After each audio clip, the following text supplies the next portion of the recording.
Bonsoir mesdames, bonsoir messieurs. Pour la deuxième fois, je reçois encore sur ce plateau monsieur Baloufou Kanyinda Bakupa. Bakupa Kanyinda. Bakupa Kanyinda, qui est un cinéaste bien connu à travers le monde, à travers l'Afrique. Dans son discours sur l'état de la nation, le 14 décembre 2020, le président Félix Tshisekedi avait annoncé qu'il allait donner à Patrice Emery Lumumba une sépulture digne de son nom. Et pour que les choses puissent aboutir, il a fait appel à un lumumbiste chevronné et convaincu pour s'occuper de toutes ces manifestations. Donc c'est le 30 juin qu'il y aura les funérailles officielles de Patrice Emery Lumumba. Mais avant d'entrer dans le vif du sujet, je préfère vous donner quelques livres écrits sur Lumumba, comme d'habitude, pour permettre à nos amis congolais de lire. Nous avons la pensée politique de Patrice Lumumba, préfacée par Jean-Paul Sartre. Texte et documents recueillis et présentés par Jean van Lierde. C'est un flamand. Non, c'est un bruxellois. Ah, un bruxellois. Oui. Ok, nous avons Lido de Witt, l'assassinat de Lumumba, donc les Afriques, publié chez Cartala. Nous avons études et documents réunis par Pierre Allen et Janos Rist. Patrice Lumumba, entre Dieu et le diable. Un héros africain dans ces images publiées chez l'Harmattan. Qui a tué Lumumba, Patrice Lumumba? Ça, c'est Jacques Brassine et Jacques Kestengart. Ce sont des anciens coloniaux qui étaient présents quand Patrice a été assassiné.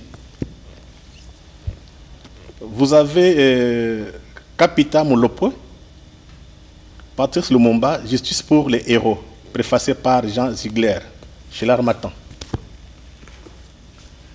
Il y a encore le dernier livre, c'est Thomas Kanza, qui était le lumumbiste lui-même, Ascension et chute de Patrice Lumumba, préface de Jean Omasombo, traduction de Marie Aïda Diop Wan, publié chez Présence africaine. Monsieur Baloufou Kanyinda Bakupa, c'est ça? Bakupa Kanyinda, c'est compliqué. Non. Vous êtes cinéaste, je pense que vous êtes un lumumbiste. On vient de donner quelques livres pour donner un peu de repères à nos amis congolais. Une question, on veut de confier des responsabilités. Est-ce qu'on peut avoir un état des lieux? En quoi consistent ces responsabilités? Bien, merci beaucoup. En fait, je suis chargé au sein du cabinet du chef de l'État, président de la République, de l'organisation des activités liées au mémorial Patrice Emery Lumumba. Le mémorial Patrice Emery Lumumba, c'est quoi? Le mémorial Patrice Emery Lumumba, c'est l'ensemble de manifestations à court et à long terme qui sont liées d'une part au rapatriement de ces restes, donc de la Belgique vers notre pays, et jusqu'aux funérailles, sépulture le 30 juin, mais aussi pour la mission est aussi de réinscrire Patrice Lumumba dans l'imaginaire congolais. Réinscrire Patrice Lumumba dans l'imaginaire congolais suppose une réécriture de l'histoire pour qu'enfin nous approchons notre peuple d'une véritable conscience historique et politique, pour que les morceaux éparpillés de l'histoire, de notre histoire, puissent être remis dans un puzzle cohérent. Lumumba est un des plus grands chapitres de notre histoire post-coloniale.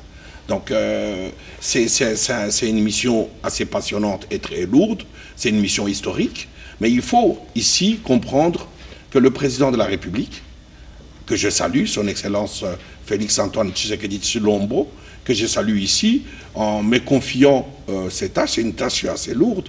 En même temps aussi, c'est une façon de lui-même de s'inscrire dans l'histoire, parce que il ne s'agit pas tout simplement de ramener le reste de Patrice Lumumba. Il s'agit de ramener le Congo au Congo.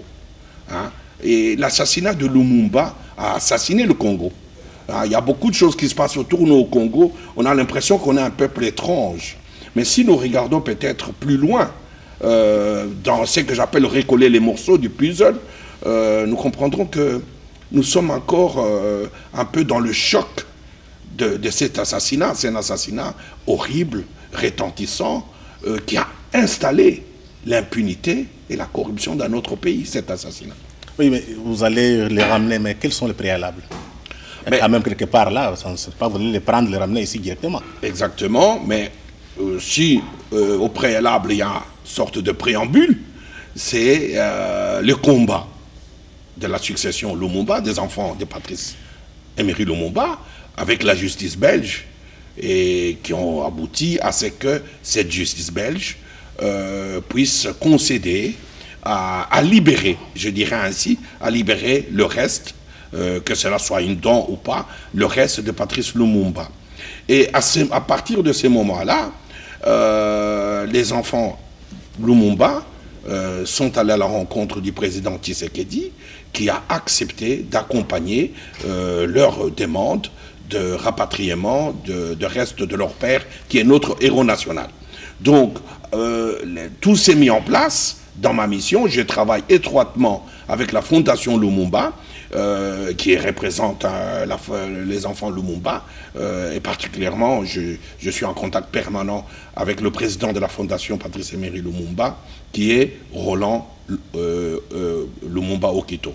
Donc nous travaillons en synergie, nous travaillons en harmonie pour que tout puisse aller à bon terme. Oui, M. Valoufou, est-ce que les Belges jouent-ils les francs jeux? Parce que je me rappelle du temps du président Kabila, on avait demandé, il y avait une commission sur l'assassinat de Lumumba. Et la commission a été constituée d'historiens congolais et belges, mais ça n'a pas abouti. Est-ce qu'on ne va pas tomber dans le même travers? Bien, je pense que dans le préalable tout à l'heure que l'on soulignait ici, il faut comprendre d'abord qu'il y a une démarche de justice, la famille Lumumba. Après, il y a une démarche diplomatique, qui est politique. Hein? Donc, dans le travail que nous avons commencé, il y a la présence de 2 ambassadeurs itinérants du chef de l'État qui ont déblatéré le terrain, qui ont discuté avec leur contrepartie belge. Et ces préalables politiques, c'était de s'assurer d'abord, nous, notre demande, la demande congolaise, c'est que le reste de Patrice Lumumba nous soit redonné à très haut niveau de pouvoir en Belgique. Peut-être le Premier ministre, pourquoi pas, mais je pense que c'est déjà un très haut niveau. Et tout ça, c'est des démarches. Maintenant, il y a aussi des préalables des avocats de la famille Lumumba avec la justice. Maintenant, quant à la Belgique, moi je ne peux pas ni préjuger, ni pronostiquer sur leurs intentions. Ce que j'ose croire, c'est que le président de la République, Félix Antoine Tshisekedi Tshilombo, a énormément insisté sur la réconciliation, sur la cohésion nationale. Pour nous, pour ramener Lumumba à la maison, c'est nous réconcilier avec nous-mêmes d'abord. C'est nous réconcilier avec notre propre histoire, nous réconcilier avec une part de nous-mêmes. Donc ça, c'est plus important que la part de la Belgique. Moi, je pense que ma mission, elle est congolaise. Elle est amplement congolaise. Ok, ta mission est congolaise. Il reste 2 mois. Qu'est-ce que vous comptez faire dans 2 mois ici? Est-il possible? Oui, c'est possible avec les aléas de la politique congolaise. Ça fait longtemps qu'on attend le nouveau gouvernement. Il faut comprendre aussi que s'il faut y mettre un budget, c'est le gouvernement qui exécute. Le président donne une impulsion, donne une vision, accompagne. Lui étant respectueux de la structuration démocratique de notre pays, il ne peut s'appuyer que sur le gouvernement. Donc on attend aussi, eh bien les jours passent, mais nous attendons que se mette en place le gouvernement. Je pense que tout le monde est dans les starting blocks. commençant par le président lui-même, et que c'est un événement de très très grande importance. C'est un événement international. Nous recevons déjà pas mal de demandes et des questions venant du monde entier. Donc le président a les soucis que cet événement puisse réussir. Oui, vous avez parlé de deux dans le Lumumba parce que la population ne connaît pas cette histoire. Qu'est-ce qui s'est passé réellement? Ben, il s'est passé que le 17 janvier 1961, dans cette savane katangaise à la sortie de Lubumbashi, dans un lieu dit Chilantembo, les Belges et leurs amis congolais, Katanga de l'époque, ont décidé d'assassiner Patrice Lumumba et ses deux compagnons, Polo et Okito. Cet assassinat a été suivi d'un acte nazifiant, barbare, où les corps ont été déterrés, dépecés, coupés en morceaux à la scie, brûlés et jetés dans l'azur sulfurique. Et l'idée derrière cet acte macabre était de faire disparaître tout et rien de Lumumba. Le cendrer, le faire disparaître. Et je me souviens, il y a une très grande littérature belge depuis 1960 là-dessus, dans les journaux belges, et particulièrement dans la Libre Belgique, de journaux qui, un peu, avec des relents très racistes, négrophobes, où on peut lire sous des plumes et des signatures de journalistes belges assez importants de l'époque que le nègre que nous sommes n'ont pas de mémoire. Mais personne ne se souviendra de Lumumba. Donc voilà que dans cette nuit katangaise du 17 janvier 1961, Gérard Soult, un des gendarmes belges qui est commis à cette besogne assez macabre, qui a dépecé Lumumba avec son frère en se saoulant au whisky, prend une partie du corps de Lumumba, donc deux dents. D'autres sources parlaient aussi de deux doigts, avec deux doigts. Il y a des sources qui se posent la question si peut-être ils n'ont pas amené le crâne, les crânes de Lumumba avec eux. Vous savez, si vous regardez l'histoire de la résistance des Congolais durant le Congo belge, beaucoup de chefs coutumiers qui ont résisté contre la colonisation ont été tués, et puis on retrouve leur tête dans des bocaux en Belgique ou à l'Université de Libre de Bruxelles. Il y a des bocaux remplis de têtes de Congolais ou au musée de Tervuren. Parfois je me dis, comme c'est dans leurs habitudes, nous parlons de deux dents, nous parlons de deux doigts, on ne sait jamais. Mais bon, oui, c'est que nous avons aujourd'hui ces deux dents. Mais comment on en est arrivé à avoir ces deux dents? Durant 40 ans, nous sommes restés dans ces deuils interminables, ces deuils sans cadavre. Nous sommes restés tristes. Et en 2000, ces messieurs, Gérard Soult, parle à la presse. Parle à la presse. Il dit, j'ai avec moi le reste d'une très grande personnalité, le reste de Patrice Lumumba. Ça, c'est une victoire de Lumumba. Voilà que Lumumba surgit 40 ans après en Belgique. Presque, je dirais, ressuscite 40 ans après en Belgique. Et le monde entier s'est dit, mais c'est quoi cette histoire?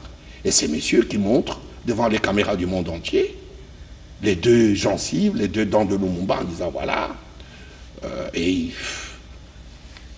le monde entier s'est dit, Lumumba se retrouve en captivité chez ses bourreaux. Mais pour le moment, c'est... Les morts sans cadavre, ouais. Enfin un cadavre. Oui, mais ces dents, ça se trouve où pour le moment? Qui les garde? En Belgique, donc ça a été récupéré par la justice belge. Je saute des détails, mais ça a été récupéré par la justice belge, consigné, jusque quand il y a eu la plainte de la famille de la succession Lumumba, et que la justice belge a accepté de remettre le reste de Lumumba à qui de droit, donc à sa famille. Donc la famille des Soult n'est pas poursuivie, même pas lui-même. Ben, il y a un procès quand même. Il y a un procès, Soult est mort. Vous savez, 60 ans d'attente, Patrice attend depuis 60 ans chez ses bourreaux. La figure même poétique, même dramatique, dans une dramaturgie, quelle qu'elle soit, quel que soit le genre, est assez importante et bien étrange. Voilà que quelqu'un qui a été tué, on a voulu disparaître, comme on dirait, corps et bien, et mémoire et souvenir, eh ben, il se retrouve dans la maison de son bourreau. Il se retrouve en captivité. Il faut beaucoup y réfléchir pour nous, Congolais, pour retrouver l'essence de l'histoire. Hein. Toi, en tant qu'individu, comment tu as eu cette passion de Lumumba? Mais j'étais jeune, j'avais 22 ans. Quand j'ai commencé je suis allé travailler j'étais attaché à un centre culturel français à Lubumbashi, le centre culturel français à Lubumbashi, et mon directeur du centre, qui est décédé depuis un certain nombre d'années, Bernard Pignot, travaillait sur Lumumba. Il avait choisi un parcours très lumumbiste. Il avait été directeur du centre culturel français à Kisangani, et tout ça dans le but de travailler sur Lumumba. Et quand je suis arrivé dans son équipe à Lubumbashi, et il a commencé à 22 ans, ayant vécu mon adolescence dans le régime mobutiste, qui est un régime anti-lumumbiste, et on n'avait jamais parlé de l'histoire. Lumumba on n'en parlait pas. Lumumba, on n'en parlait pas. Et vous savez, aujourd'hui, je suis assez étonné de nombre de Congolais de ma génération qui ont des souvenirs de leurs propres parents sur Lumumba.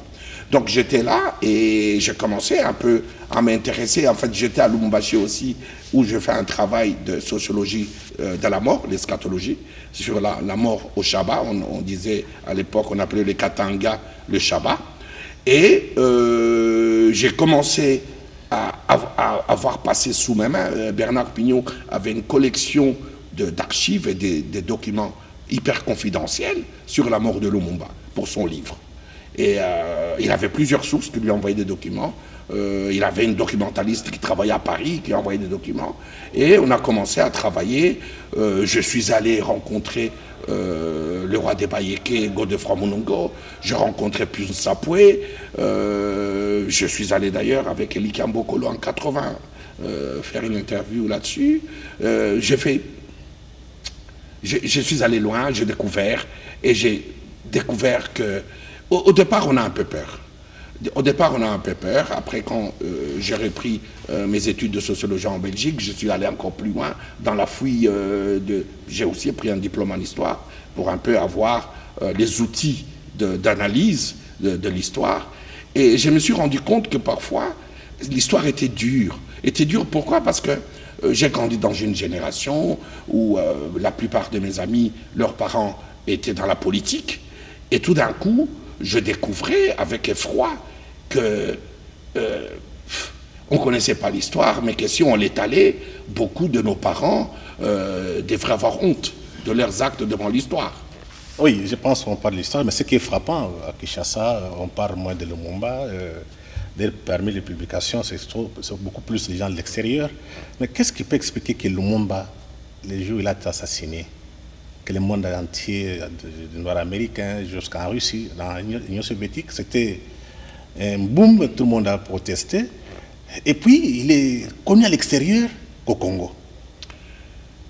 Oui, mais tout ça est lié à, je dirais, à l'acculturation coloniale des Congolais. Hein, comment les Congolais ont été colonisés et comment tout s'est passé autour de 1961. Vous savez, quelquefois, je dis ce qui est, à mon sens, assez vrai. La Belgique n'a laissé au Congo que des gens corrompus. Hein? L'assassinat de Lumumba a installé l'impunité et la corruption. Et la corruption n'est pas un fait d'avant la colonisation. C'est en 1960, en installant une classe politique usurpatrice et assassine, qu'on a installé l'impunité et la corruption. Donc, quand on dit impunité et corruption, il faut aussi penser corruption morale, corruption de l'histoire, corruption de l'intellectualité. Hein, tout est devenu factice, tout est devenu slogantesque. Et l'essentiel a été oublié et on est tombé dans le paraître. À partir de ces moments-là, plus de conscience politique, hein, le rouleau compresseur du régime du impère va passer dessus, on va faire de tout un peuple, on disait, heureux le peuple qui chante et qui danse, ben, un peuple de danseurs. 90% de notre imaginaire est rempli de musique. Donc il n'y a pas de place pour des livres, il n'y a pas de place pour s'interroger. Vous savez, quand vous ouvrez un livre, c'est exactement comme quand vous êtes devant un film. Un monde nouveau s'ouvre à vous, un monde lointain, un monde très large s'ouvre à vous et vous parlez à des inconnus et ces inconnus vous parlent. Qu'on vous coupe de ça, on vous abétit, on vous vide. Vous devenez un loup pour l'autre. Vous vivez dans l'immédiateté. Et on a fait ça. Et quand on vous met dans l'immédiateté, on vous éloigne, mais très très loin de vos propres questions. Vous savez, c'est les drames de l'histoire qui font une nation. C'est les drames de l'histoire qui font une nation. Quand vous êtes à l'école, vous apprenez les mêmes histoires, le même drame, ça vous lie à vos ancêtres. Hein? C'est ça qui est plus important. Ce n'est pas... Nous n'avons rien perdu, parce que nous avons tout à gagner. Hein? Comme disait Tshikaya Tamsi, le grand poète de deux rives du Congo, il disait, nous n'avons pas eu peut-être le même passé, mais nous aurons indéniablement le même destin. C'est ça qu'il nous faut. D'ailleurs, il y a dans un livre ici, il y a eu beaucoup d'écrivains congolais qui ont parlé beaucoup de Lumumba, sauf le Congolais même. Mais le Congo-Brazzaville... Le Congo de Brazza. Le Congo-Brazzaville a un soubassement révolutionnaire, très à gauche, très communisant, que nous n'avons pas.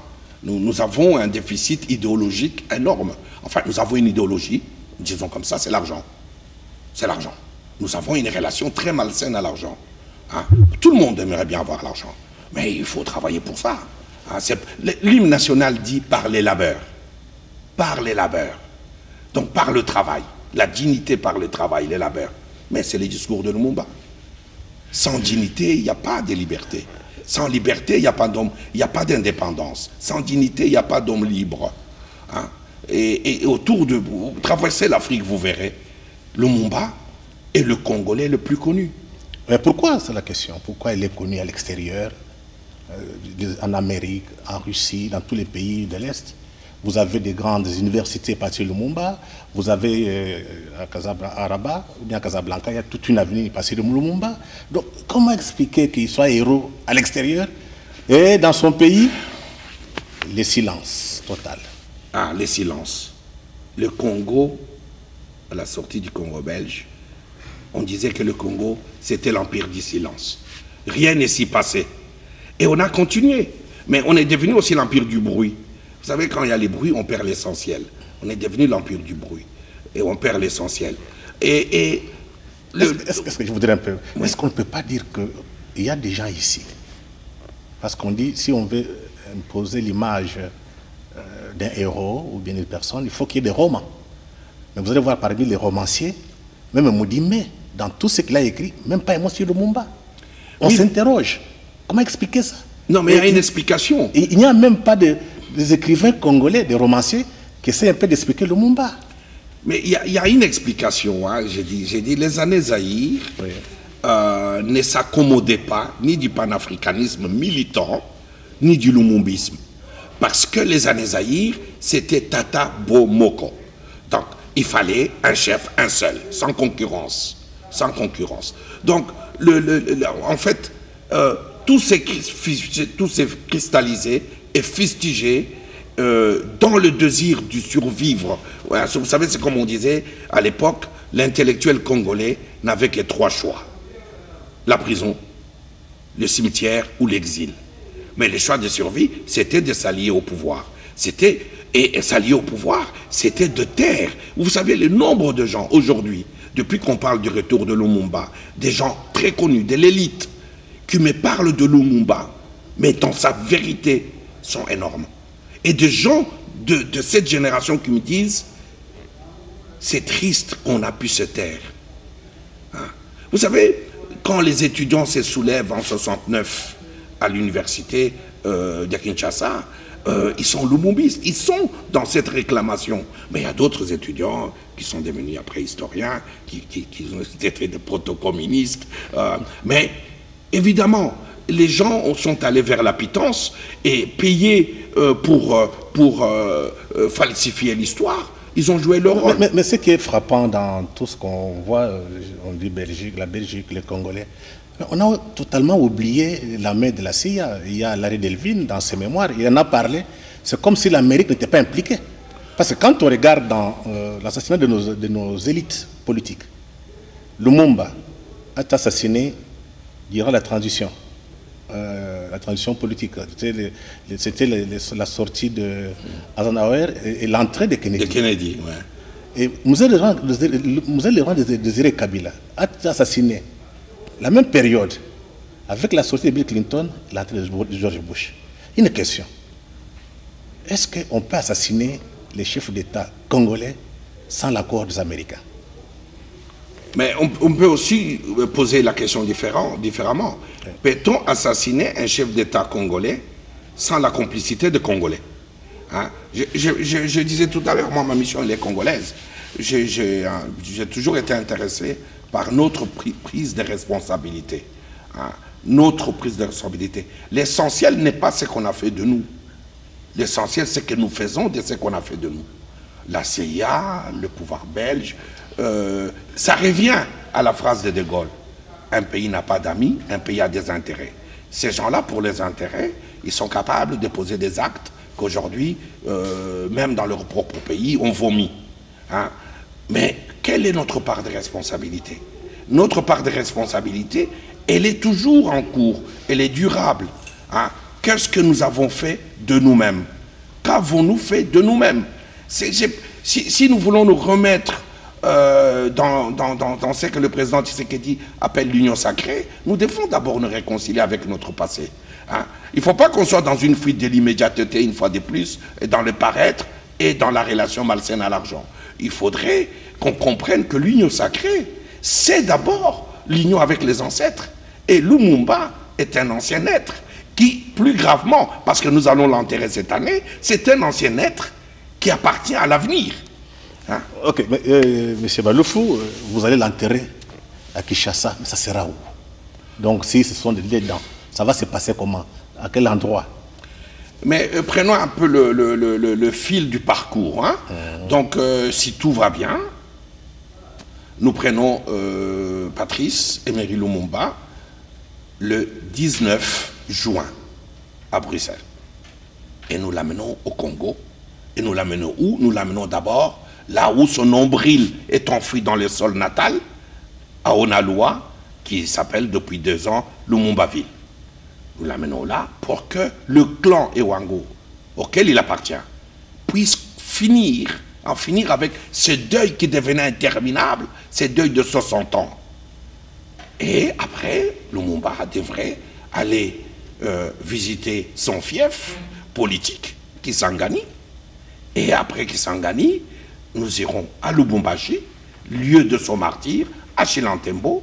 Il faut aussi considérer qu'il nous faut une réconciliation entre le clan de Lumumba, les Otetela, et le clan de Chilantembo, parce que nous sommes aussi à la recherche d'une cohésion nationale et d'une réconciliation nationale.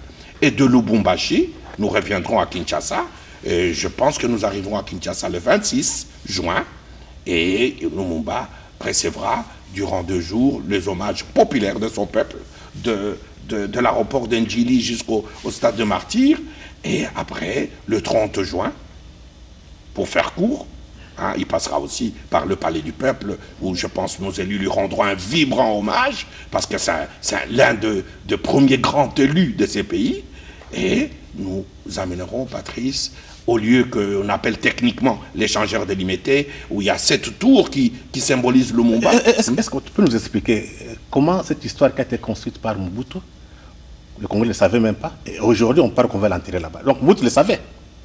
En 1966, je pense qu'après avoir senti Mobutu, il y avait contre lui une grande résistance de l'Afrique panafricaine, et il a été obligé de faire un acte de contrition, je dirais ainsi, en déclarant d'abord Patrice Emery Lumumba héros national. Et c'est un acte comme tout autre.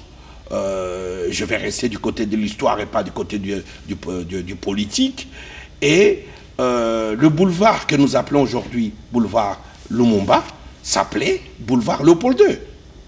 Donc transformer le boulevard Léopold II, qui est un criminel, boulevard Lumumba qui parle des crimes de Léopold II en 1960, je pense que pour une certaine Afrique révolutionnaire, c'était aussi un acte de bravoure.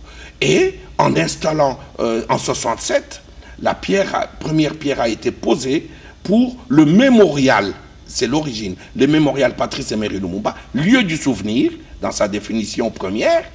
La première pierre a été posée par Julius Nyerere, le grand Julius Nyerere, accompagné par un autre grand, le Musée Kaunda, et deux voisins de notre pays, deux francophones, Massamba Deba de Congo-Brazzaville et Habyarimana de Rwanda. Donc, mais tout ça, c'est l'Afrique qui agit. C'est l'Afrique qui pense qu'il faut conjurer le sort et qu'il faut donner ces monuments à Lumumba. Et si vous regardez, c'est un architecte tunisien, franco-tunisien, Kakoub, un brillant architecte qui va venir à l'ouvrage.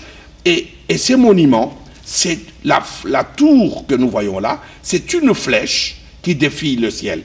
Et cette flèche, c'est Patrice Lumumba. Donc c'est un lieu aujourd'hui inachevé. Le régime Mobutu ne l'a pas achevé.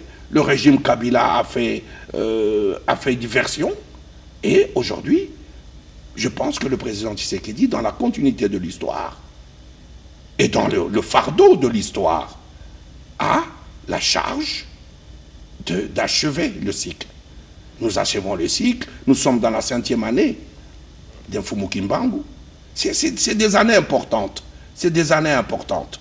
Nous ramenons Patrice à la maison dans une année où il y a la conjonction alignée et raisonnée des éléments de l'histoire et même des éléments de la cosmogonie bantou. Donc nous ramenons Patrice comme une pièce manquante du Congo. Peut-être que ces trous que nous allons boucher, c'est peut-être le vent qui rentre dans ces trous qui rend un peu notre milieu politique un peu faux-folle. Mais c'est très important. Et la charge que le président Tshisekedi a, la charge de la famille Lumumba est énorme. C'est pas juste une histoire, oui, on va ramener une dent. Non, on ramène Patrice Lumumba. On le ramène dans notre imaginaire. On le ramène dans notre vécu. Hein? C'est un mort qui a défié la mort. Et ça, c'est pas juste aligner des dates. Non, nous pensons faire par-delà une plateforme culturelle pour parler à notre jeunesse. Et nous avons une jeunesse aujourd'hui dans la culture numérique qui est au fait de beaucoup de choses. Ils fouillent. Moi, j'ai accepté de donner une classe aux Beaux-Arts et j'ai des jeunes gens qui sont curieux.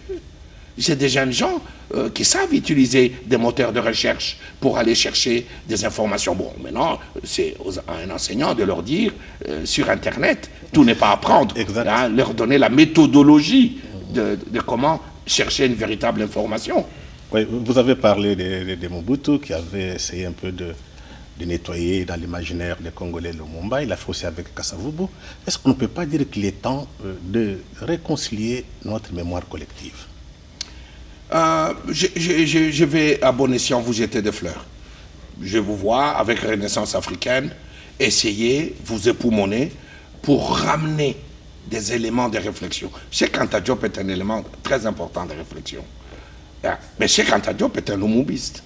Parce que si vous prenez Cheikh Anta Diop, vous prenez Fanon, vous prenez Lumumba, ben, vous commencez à comprendre que il n'y a rien de hasard dans la construction de l'imaginaire.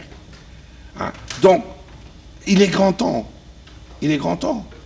Nous ne pouvons pas continuer à rêver de construire un pays plus beau qu'avant si nous ne nous regardons pas en face.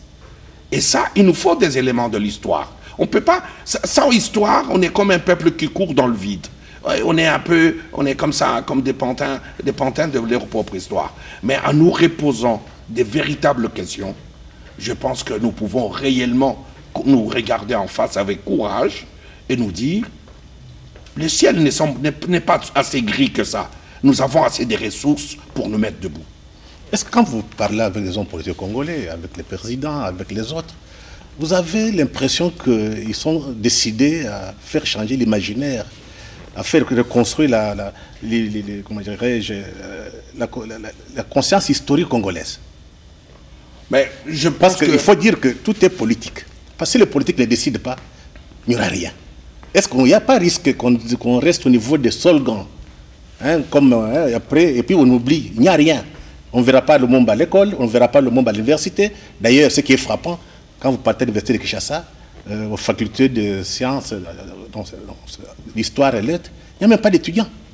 Comment vous voulez reconstruire la mémoire collective sans de grandes facultés de sciences de l'histoire?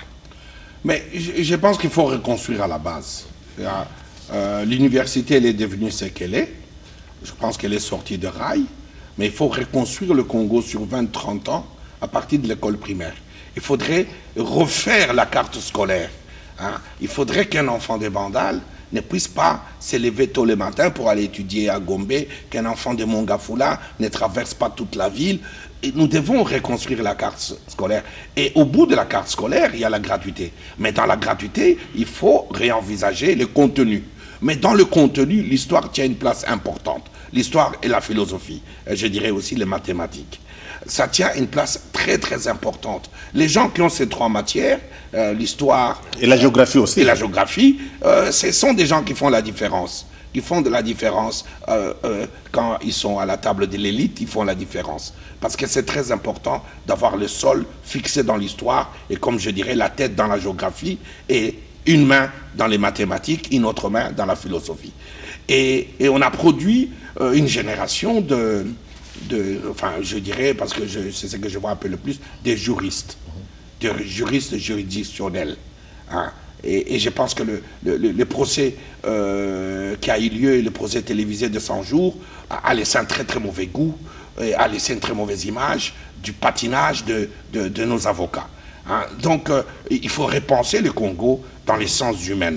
Il faut repenser le Congo presque même dans le sol, dans l'agriculture. Mais il faut poser, et on ne le dira pas assez, il faut reposer la question de la culture. Il faut renégocier avec la culture.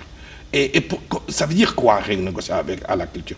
C'est ramener les penseurs, les intellectuels, dans une nouvelle conversation, une conversation congolaise.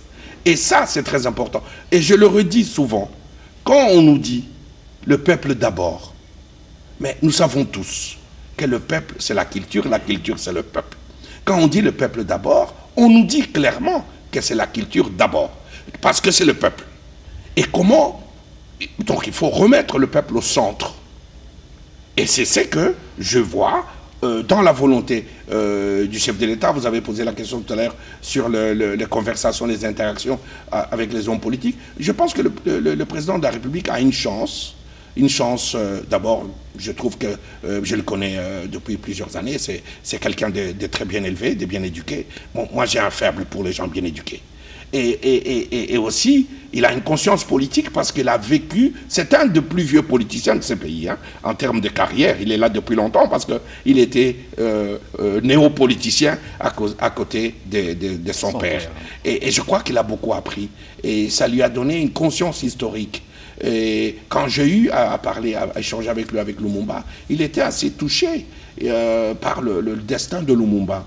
Je pense qu'il a cette conscience historique que ces pays, pour le gérer, il faut le gérer avec son peuple. Il faut le gérer avec son peuple. Maintenant, vous savez, on est souvent surpris dans ce Congo. Hein. Parfois, on voit que tout va à l'eau et on rencontre des gens qui parfois, quand on les voit en politiciens à la télé, ils paraissent un peu comme ça, comme des gens désarticulés. Et quand on est dans une conversation intime et élitiste, et c'est des gens très pointus, que sur l'histoire et même sur la philosophie. Mais dis-moi un peu, M. Baloufou, est-ce que les ennemis du Congo, les ennemis de Lumumba, vont-ils laisser les projets du chef de l'État aboutir? Mais je pense qu'on en est conscient, mais est-ce que vraiment nous devons faire chaque pas en regardant à gauche, à droite, savoir si nous traversons la route, si on ne va pas nous cogner à gauche, à droite? Non, je pense que le destin est là. Vous savez, quelquefois, il faut comprendre que si quelqu'un a tué Lumumba, qui est le plus grand des Congolais, ben, des gens comme moi, c'est des fourmis, on peut les écraser avec une paire de chaussures. Hein? Non. chacun doit remplir sa mission. Le président de la République est dans sa mission, il m'a confié une mission et je suis dans ma part de vérité. Vous savez, je suis cinéaste et j'ai toujours été confronté à des questions politiques. À des questions politiques, on vous donne de l'argent pour faire un film, on veut conduire votre film dans une philosophie ou idéologie qui n'est pas la vôtre, ou vous claquez la porte, c'est ce que j'ai fait souvent, voilà, ou vous faites le film que vous voulez faire. Donc, on m'a donné une mission, je pense que c'est lui qui m'a donné cette mission, qui me connaît assez, il a fait confiance, c'est une responsabilité très lourde. Et je suis fier et je le remercie. Je remercie le chef de l'État, le président de la République, de m'avoir confié cette mission. Mais c'est une mission très très lourde, je suis honoré, mais je suis entouré d'une très bonne équipe. Et comme je disais tout à l'heure, je travaille en harmonie avec la Fondation Patrice Emery Lumumba. Nous avançons. Nous avançons parce que c'est une mission de notre peuple. Il s'agit de remettre le peuple congolais dans l'essence de son histoire. Et ça, c'est hyper important. Lumumba va retourner à la maison. Formidable. Et quelles sont les leçons à tirer? Les leçons d'histoire. Mais les leçons d'histoire d'abord à tirer, c'est que l'histoire recommence. Hein. Lumumba il dit, l'Afrique dira son mot, écrira sa propre histoire. Et nous disons à Patrice aujourd'hui, dans les testaments qu'il nous a laissés, eh bien, nous commençons à réécrire notre histoire. À partir de Kinshasa, on vous ramène à la maison. Ce qui a été, c'est que les gens qui l'ont assassiné n'y ont pas pensé que Lumumba allait ressusciter, que nous allons les ramener à la maison. Et ça, c'est déjà une grande victoire de la réécriture de l'histoire, selon notre point de vue. Selon le Lumumba que nous ramenons, c'est notre Lumumba. Et nous ramenons notre Congo. En tuant Lumumba, on a assassiné le Congo. Mais le Congo va renaître. Et nous en sommes convaincus. Vous savez, il ne s'agit pas que de passion. Il s'agit aussi de raisonner. Il s'agit aussi mais du raisonner et de l'historiser. Donc c'est pas... Nous ramenons une partie de nous-mêmes, une partie importante. Et nous pensons que cette partie va recoller les morceaux qui étaient là en train de branler à gauche à droite.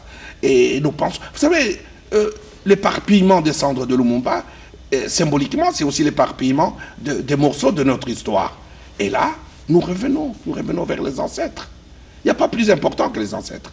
Quand on dit union sacrée de la nation, on dit d'abord unité avec ceux qui se sont précédés, ancêtres, les êtres anciens, ceux qui sont venus avant vous.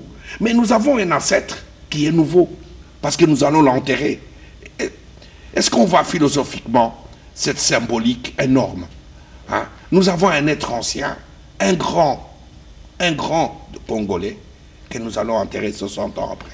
Okay. Donc, si nous ne saisissons pas le sens de l'histoire, eh ben, l'histoire ne nous attendra pas. Ok, vous allez le faire seul ou bien on va encore inviter d'autres lumumbistes qui sont américains, russes, peut-être asiatiques, africains, sud-américains? Vous savez, dans le vœu du président de poser un acte durable en créant les projets à l'étude, un institut, l'Institut panafricain des études politiques, et nous pensons que pour installer l'idée de cet institut, il faudrait réunir à Kinshasa des grands noms et des grandes figures qui représentent le panafricanisme. Hein? Mais il y a aussi des combattants de la liberté en Amérique. Hein? Si vous écoutez Malcolm X parler de Lumumba, ou Angela Davis, ou Louis Gates Jr., Lumumba n'appartient pas au Congo. Donc on ne pourrait pas enterrer Lumumba qu'entre Congolais. Et croyez-moi, la conjonction que je parlais ici, la conjonction des éléments historiques et politiques, fait que le président est dans le mandat tournant de l'Union africaine, il est le président de l'Union africaine. Pensez que l'Afrique va nous regarder en nous laissant tout seuls enterrer l'un de nos parents, l'un de grands Africains. Non, l'Afrique lumumbiste existe, elle sera présente. L'Afrique lumumbiste existe, même en Europe. On reçoit des demandes, des questions du monde entier, même à l'est vers l'Asie. Vous allez dans les sites de l'Inde, au Kerala, Lumumba est un héros. hein, chaque année est célébrée une fête, un discours est prononcé en hommage à Lumumba, à Tronvi-Durham, qui est la capitale du Kerala, dans le sud de l'Inde. J'y ai été à plusieurs reprises. Donc, on n'est pas seul. Et Lumumba le disait. Il dit, ne vous inquiétez pas, vous n'êtes pas seul. Hein, l'Afrique est avec vous. Il y a une Afrique qui n'était pas avec nous, mais nous sommes au cœur de l'Afrique. Nous devons ouvrir nos bras et ramener l'Afrique autour de nous, dans ces funérailles historiques, dans cet événement le plus important de notre histoire depuis l'indépendance. Nous ne serons pas seuls. Et je crois que le président Tshisekedi n'a pas l'intention d'enfermer le Congo dans le Congo. Hein. Il a ses chapeaux de l'Union africaine et je pense qu'il prend, il est conscient, il a une forte conscience politique et historique et il y a des symboles qui ne trompent pas et je pense qu'il saisira l'occasion. Ok, M. Valouf, vous arrivez à la fin. Nous espérons que vous allez réussir votre travail. Merci beaucoup. Et nous espérons aussi qu'on va mettre de l'argent. Généralement, on donne des missions, mais sans argent.